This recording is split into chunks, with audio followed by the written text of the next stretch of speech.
இந்த இடத்த பார்த்து வச்சுக்கோங்க. இந்த எல் ஷேப் வந்து ஒரு முக்கியமான இடம். இதுதான் சென்டர் ஆஃப் எர்த்துன்னே சொல்லலாம்.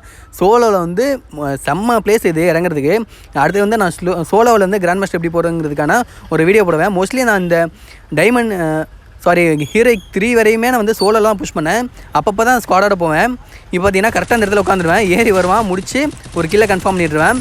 இந்த இடத்துல பார்த்தீங்கன்னா நாங்கள் பேசிட்டுலான் இருப்போம். அவர்கிட்ட என்ன சொல்லியிருப்பேன்னா, எங்கள் 2 பேர்கிட்டையுமே வந்து லூட்டே இல்லை. ஏன்னா இப்போ தான் இறங்கியிருப்போம். 2 பேருமே போய் லூட் அடிக்கணும்னு போய் டெட் ஆகிட்டா மேட்சே வேஸ்ட்டு.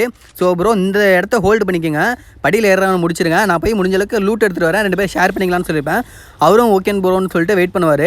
இப்போ தான் பேசிட்டு விளாடணும். கரெக்டாக நான் வந்து சிச்சுவேஷனுக்கு ஏற்ற மாதிரி தான் நம்ம பிளான் பண்ணோம். ஸ்ட்ராட்டஜி வந்து ரொம்ப முக்கியம். நம்ம வந்து சின்ன சின்ன விஷயத்தை வந்து பார்த்து பண்ணோம். எல்லாத்தையும் குட்டாம்போக்கில் 2 பேருமே ஏறி அடிச்சோம் இது பண்ணிக்கலாம்னு சொல்லி இது பண்ணால் சத்தியம் மேட்ச் வேஸ்ட் ஆயிரும். ஓகே கைஸ், இந்த கிளிப்போட ஃபுல் வீடியோ வந்து நம்ம ப்ளே பட்டனில் கீழே கொடுத்துருக்கேன். மறக்காமல் நம்ம வீடியோக்கு வந்து லைக் பண்ணிடுங்க, சப்ஸ்கிரைப் பண்ணிடுங்க. ஃபுல் வீடியோ மறக்காம